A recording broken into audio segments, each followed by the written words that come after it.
Саламатсыздар, ұтманды кечиңиздер менен эфирде күн майы көрсөтүүсүнүн кезектеги чыгарылышы.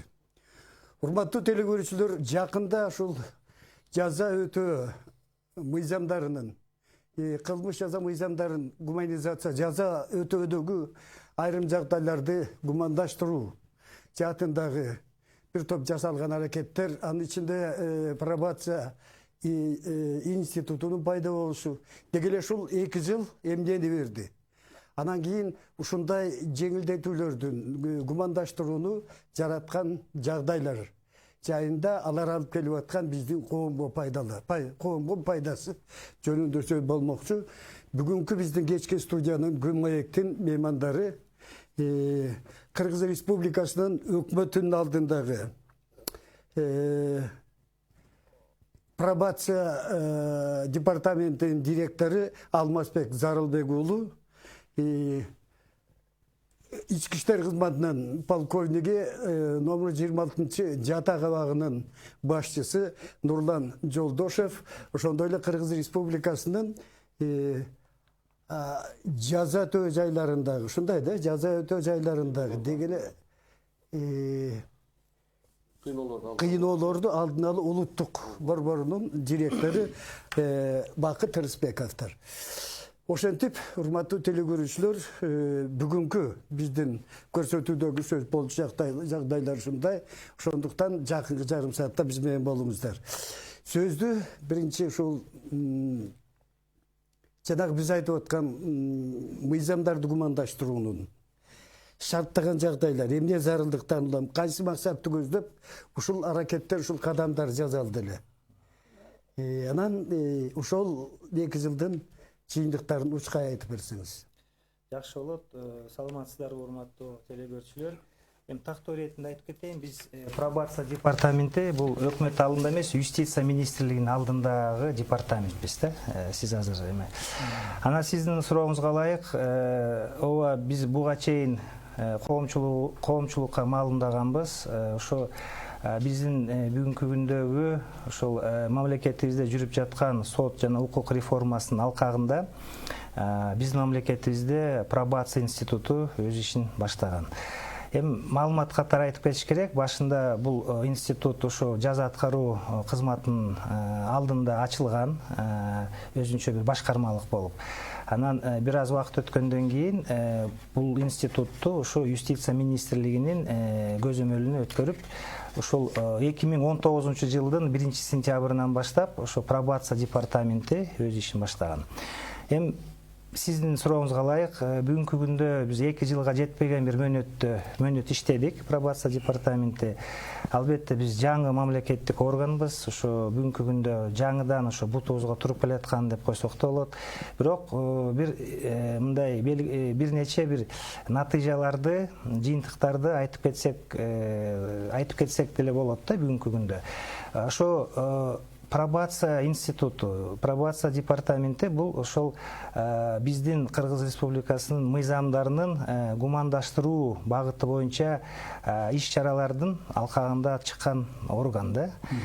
Бул жерде эми айтып кетиш керек, пробация институту бул биздин гана мамлекетте эмес, башка чет өлкөлүк мамлекеттердин тажрыйбасын изилдеп чыгып, ошол мамлекеттердин коомчулугунун талабына ылайык, анан ошо биздин мамлекетибизге киргизип ушул ишин баштаган.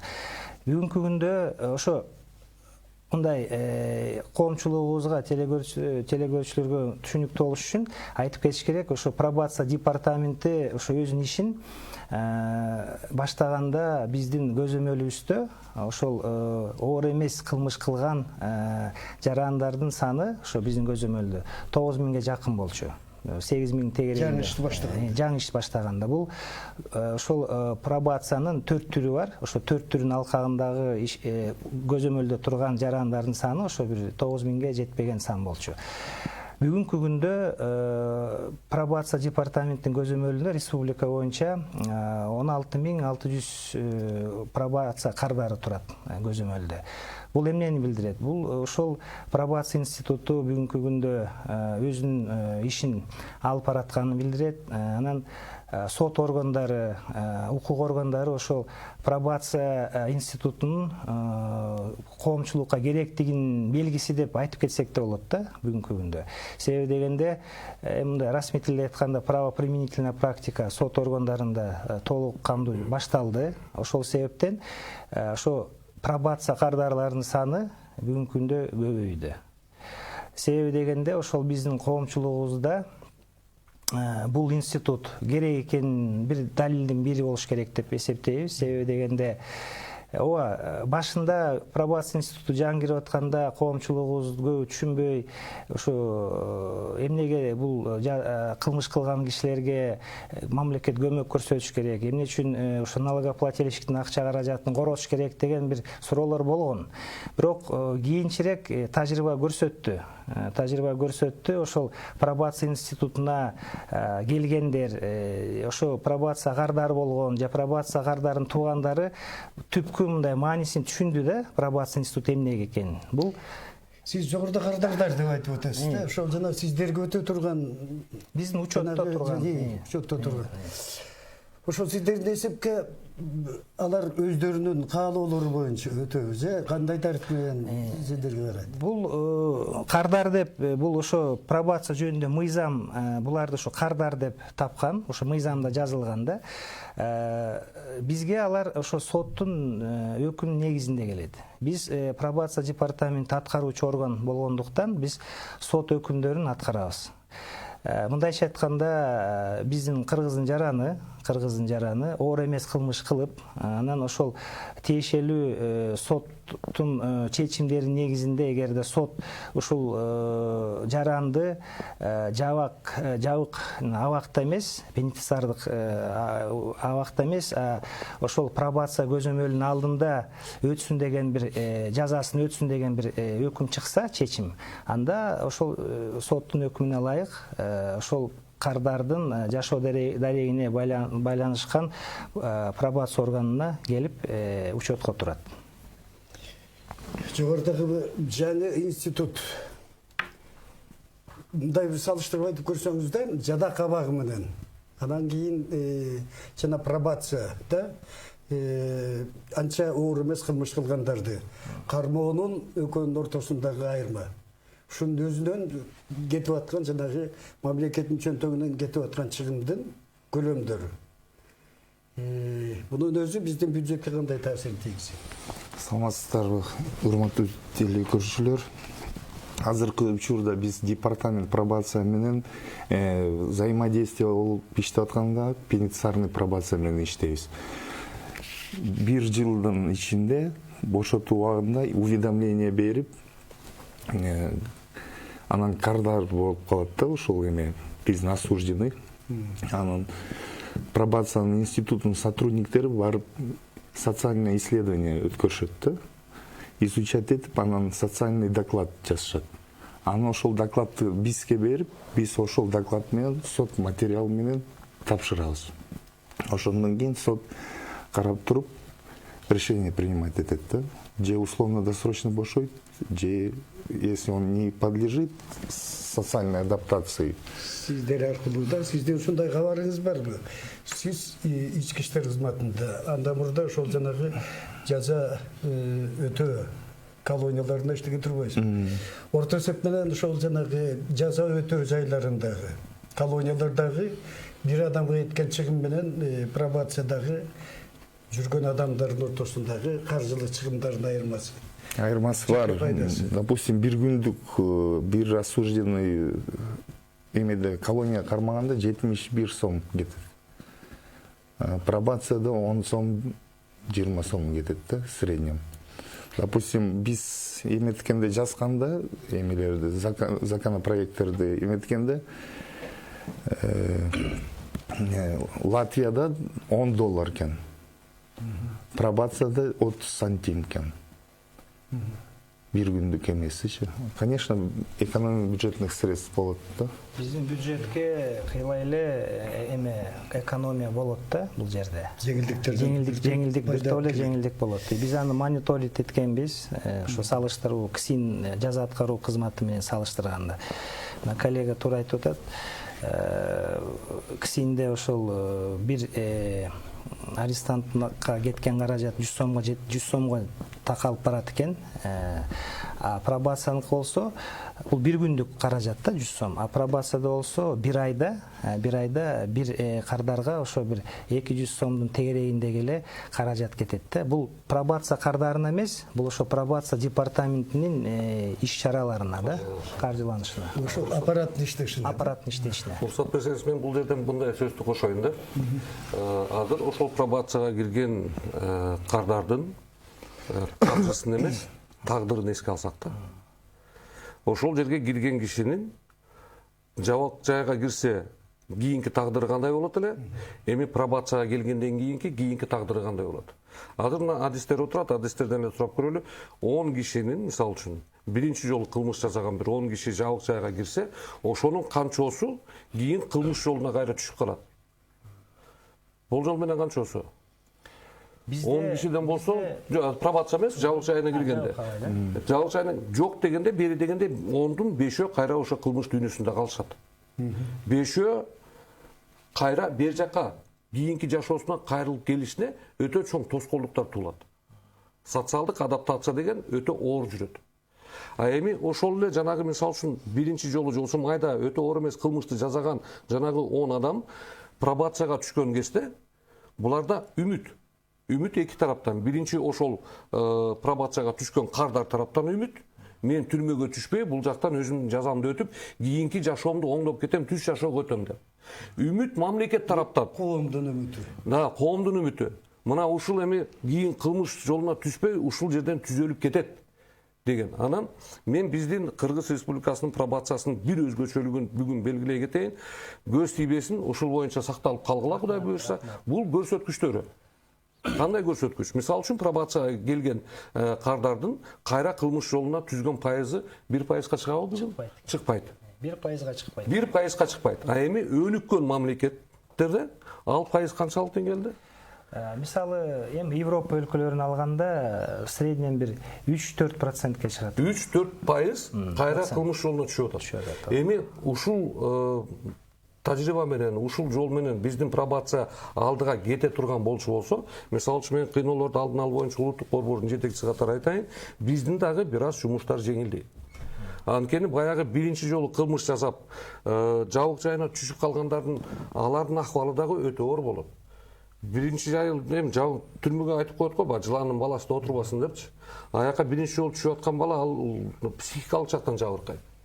Канчалык убакытка депрессия болот. Мына биякта адистер отурат, алар толук сүрөттөп айтып бере алат болуш керек. Азыр ошол келебиз. Сиздердин ошол жана кошумчаңызды андан ары эле улап кетким бар да. Бул эми сиздердин баягы борбордун көп жасаган аракеттеринин туундуларынын бирөө, силердин кыймылдын туундуларынын бир жагдайы ошол болсо керек да. Ошол жанагы кыйноолорду алдын алуу, адам беделин түшүргөн запкылардан арылтуу сыяктуу аракеттерди. Бул борбордун жетишкендиги эмес, ачык айталы, бул өкмөттүкү, бирок өкмөт кайсы жол менен келди буга? Демилгелер биз колдогондордон болдук. Пробацияны колдогондордон болдук. Бирок демилгени бул ар бир мамлекет, эгемендүү мамлекет. Өзүңүздөр билесиздер, Бириккен Улуттар Уюмунда адам укугу боюнча көп милдеттемелер бар. Ошол милдеттемелердин аркасынан биз дагы милдеттемелерди алганбыз. Биз гумандаштырабыз, биз өзүбүздүн элибизге кам көрөбүз. Алардын жашоосун жеңилдетебиз, укугун сактайбыз, кыйноого салбайбыз, кулдукка бербейбиз деген көп адам укугу боюнча милдеттемелер бар. Ошонун арасында жанагы гумандаштыруу боюнча аларга оңолуп түзөлүп кетүүгө шарт түзүү боюнча дагы милдеттемелер бар. Мына ошол милдеттеменин аркасында чыгып аткан кызматтардын натыйжасы сөз. Эми ошол эле нерсени улайлы да. Эмени тиги ушул пробация иш аракеттери эмеге чейин мисалы жабык абакта кармаганга караганда пробацияга киргенде эмне артыкчылыктар, кандай жеңилдиктерге ээ болот? мына биякта кесиптеш айтып кетти. Бул мындай да, бул жагынан, бул социалдык жагынан, психикалык жагынан бул чоң бир мындай көмөк болот да. Себеби дегенде эми коомчулугубуз түшүнүш керек. Берде ошо пробациянын көзөмөлүнө оор эмес кылмышты кылган жарандар келет. Соттун өкүмүнүн негизинде, соттун чечиминин негизинде. Анан бул жерде мына мен айтып кетишим керек, ошо тажрыйбанын мындай анализин жүргүзгөндөн кийин, изилдөөсүн жүргүзгөндөн кийин, ошол оор эмес кылмыш кылган жаран биринчи жолу кылып атат бул жаран кылмышты. Анан бул турмушта ар кандай жагдайлар болот экен. Ошо билбегендиктен кылмышкер болуп калат, мындай кокустуктан кылмышкер болуп калат мисалы. Анын аң сезими кылмышкердин аң сезими эмес ошол кездечи. Анан ушундай учурда мамлекетибиз ошол жаранга мындай бир мүмкүнчүлүк берет да. Ошо мүмкүнчүлүк берет, ошол кайра оң жолуна түшкөнүнө. Эгерде пробация институту болбогон күндө бул ошол соттун өкүмү негизинде бул жабык абакка кетет, жазасын тартканы. Ал жактан ал жабык абакка түшкөндө ошол мындай кылмышкер коомчулукка түшкөндөн кийин, ошол өзүнүн жазасы бүткөндөн кийин кандай адам болуп чыгат, бул чоң маселе да биз үчүн, коомчулук үчүн. Мына ошол жанагы басма сөз беттеринде дагы, массалык маалымат каражаттарында, социалдык тармактарда дагы ушул жанагы азыр иштеп аткан мыйзамдарды инвентаризациялоо зарылдыгы, иштебей аткандыгы, же болбосо кээ бир мыйзамдардын тескери таасир менен келгендиги жагдайында ар кандай сөздөр жүрүп атат да. Ошолордун арасына ушул биз сөз кылып аткан институт ушундай бир аракеттерде кирип кетип атат да. Батыштын эмес, эл аралык уюмдардын белгилүү бир суммадагы акчаларын алып алышып, ошону иштетүү үчүн жанагы мыйзамдарды жазып, анан ошол мыйзамдарды түрмөгө дагы, түрмөдөн бошоп чыккандарга дагы киргизип, элдин түрмөнүн жаман экендигин, ошондон коркуу, сестенүү сезимдерин бизден менталитетке жараша ошону кыскартып салды. Мүмкүн ушул мыйзамда да карап көрүш керек, жана инвентаризациялооду деген мындай бир ойлор пайда болуп атат да. Ушул ойлор канчалык негиздүү, негизсиз болсо, эмнеси менен негизсиз? Мен мындай жеке пикиримди айтайын, жеке пикиримди. Бизде азыр бүгүн артка бери дегенде бир 15-20 жылга чегинип калуу коркунучу турат. Мыйзамдарды кайра карап чыгып, кайра өзгөртүү боюнча. Эми жана сиз айтып аткан донорлордон келген акчаны, жок, донорлордон келген акчаны бөлүшүнөт деп мыйзамды тууралап коюшту. Бул жанагы 19-жылы күчүнө кирген, кабыл алынган кодекстер жөнүндө көп айтылып келатат да. Эми менин көз карашымда ошол кабыл алынган кодекстер бул өтө чоң жетишкендик болгон Кыргыз Республикасына. Мурдагы күнү эле бир жыйын болду. Ал жыйынга Казакстан менен Тажикстандын дагы серепчи эксперттери катышты. Алар айтып атышат, биз силерди суктануу менен карайбыз деп. Тажикстандык айтып атат, биздин айрым жерден ичибиз күйөт дейт. Качан биз силердин деңгээлге жетебиз деп. Адамды сыйлоо боюнча, укукту сыйлоо боюнча, жазаларды аткаруу мекемеси болсун, башка тарап болсун, мамлекеттин ичиндеги адам укугунун жеткен деңгээли. А эми бүгүнкү күндө биз кайра артка чегинүү коркунучунда турабыз да. Биз аны бүгүн эми азыр түшүнбөйбүз. Баягы алга деп туруп кетебиз. Бирок жарым жыл өтпөй, эгер бүгүнкү күнү талкууланып аткан мыйзамдар Кыргыз Республикасы өзү мойнуна алган эл аралык милдеттенмелерге ылайык келтирип, конституцияга тууралаштырып тургандан кийин ишти алып барбасак, жетишкендиктерди эске алып туруп, анда биз артка аябай катуу чегинебиз. Өтө катуу чегинебиз да. Жарым жылга жетпей аны түшүнөбүз. Эми ушул учурда кайра эле мынакей пробацияны алалы дагы, бул пробацияны азыр эле Алмаз мырза айтып атат, латын тилинен алынгандагы кыргызчага которгондо сыноо деп. Пробацияга келип аткан кардар сыноого түшүп атат да. Мен ушул жерден оңолуп кетсем, оңолуп кеттим, киши болсом киши болдум, киши болбосом анда кайра кылмыш жолуна түшөм дагы, кайра баягы айрык чапанды кийем деген сыяктуу кылчу. Эми булардын жасап аткан жумушу, булар ар бир кардан менен сүйлөшүп турушат да. психологы дагы бар, керек болсо жергиликтүү дарыгерлер дагы көзөмөлүн алат, дарыгерлер менен кошо. Анан кандай мүмкүнчүлүктөрдү сурап атасыз? Чоң мүмкүнчүлүк ошол жабык жайга түшпөй туруп оңолуу. Эң чоң мүмкүнчүлүк. Андан кийинкиси ал өзүнүн жашоосун улантуу, иштесе иштейт, окуса окуйт. Мисалы үчүн Польшада мындай неме бар, жана браслеттерчи. Колуна кадимкидей эле тиги билеректи кийгизет, чечилбеген. Же болбосо бутуна.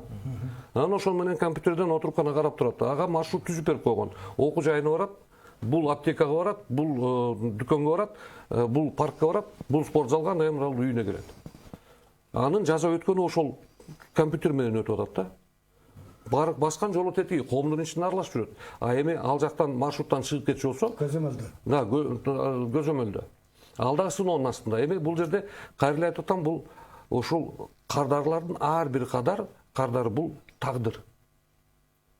Кылмышка эмне себептен барганын биз азыр талдаган жокпуз, аны неме алган жокпуз. Эми сура келсек, балким тиричиликтен болуп атат. Балким чындап кылмыш оюнан болуп атат. А эми тагдыр дегенге келгенде биз тагдырды баалай билишибиз керек. Ага мүмкүнчүлүк беришибиз керек. Илгери азыр көп неме артка кылчактап союз мезгилин көп эстейбиз да. Комсомолдо деле болчу эле го. Дадим ему возможность исправиться деп. Бир оңолгонго мүмкүнчүлүк берели депчи. Вот ошолдой бир мүмкүнчүлүк ушул жерде. Ошол жанагы жабык жаза мекемелеринде мында пробация институту жок кезде жанагы келгендер жеңил кылмыш кылып түшкөндөр ошол жана пробация мүмкүнчүлүгүнө ээ болуп жетишкендик алып атышабы же жеңилдик алып атышабы кылмышты өздөрү жазган кылмышты сезип туюунун бир ойлонуунун мүмкүнчүлүгү болуп атабы же болбосо кайра бир жеңил сонун турбайбы дегендей бир жагдай түшүп атабы. Жазанын жеңил жолу деген сыяктайбы? Эми Таасири кандай болду? ар кандай категориялар бар, спецконтингент. Пробациянын ошол жанагы жабык жаза мекемелеринде жүргөндөрдүн арасындагы кандай дейли баасы, мамилеси кандай баа беришет ушул пробация институтунда? Осужденный, өздөрү осужденный. Эми өздөр бул жаңы институт, конечно. Жаңы баштап иштеп атат. Эми 2 жыл болду. Тем более аякта социальный тармак, эми психологический эмелер бар. Ошонун баарын эметип туруп, азыр допустим, осужденный айтсак, ушундай эме требования бар, ушундай эмени жөнөтүп атабыз уведомлениени. Положительно эле карап атышат. Учукпай эле эми ошол менен дальше кетип атышат эмеге. Жана сөздүн жүрүшүндө айтып жибердиңиз. Пробациялык доклад депчи. Баян. Ушу пробациялык баянды кимдер түзөт, ал эмне үчүн түзүлөт, эмне болуп иштейт? Бул ошо сотко чейинки пробациянын алкагындагы иш да, ошо 4 түрүнүн бир түрү, пробациянын бир түрү. Бул жерде мындай телекөрүүчүлөр түшүнүктүү болуш үчүн бул жерде пробациялык баяндама бул соттун токтомунун негизинде түзүлөт. Ошол соттолуп жаткан жаран, соттолуп жаткан статусу еще соттоло элек, бул соттолуп аткан сот процессинин алкагында сот органы ошол пробация органына тиешелүү токтомду түшүрөт. Ошол токтомдун негизинде анан пробация органынын кызматкерлери всесторонний изучение кылат да. Тиги социалдык жагынан, жумуш иштеген жеринен, окуган жеринен эгер болсо, бүт жагынан изилдөөлөр жүргүзүп туруп, анан өзүнүн тиешелүү корутундусун чыгарат.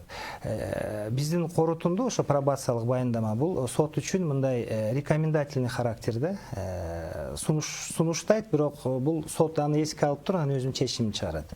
Ошондо пробациялык баяндама ошол пробациялык райондук пробациялык орган менен түзүлүп туруп, ал 2 түрдө болот. Же ошо пробациялык көзөмөлгө келгенге болот деген деген корутунду чыгат, же болбосо ошол изилдөөнүн жыйынтыгында эгерде бир маалыматтар чыгып, бул мисалы жашаган жеринен жакшы эмес маалымат, мүнөздөмө болсо, же болбосо жашаган дереги так эмес болсо, мисалы да, ошондой бир мыйзамда жазылган шарттар бар. Ошол шарттарга туура келбесе, анда пробация органы ошо тиешелүү өзүнүн пробациялык көзөмөлгө келгенге болбойт деген өзүнүн корутундусун чыгарат пробация органы, ошону сотко жиберет. Бір кыска аягына чыгып калды да, ушул жанагы ушул биз айтып аткан мыйзамдарды гумандаштырууну узак жылдардан бери колдонуп жүргөн өлкөлөрдөгү иштин оң жака натыйжасынын көрсөткүчү биздикинен дагы төмөн деген нерсени айттыңыздар да.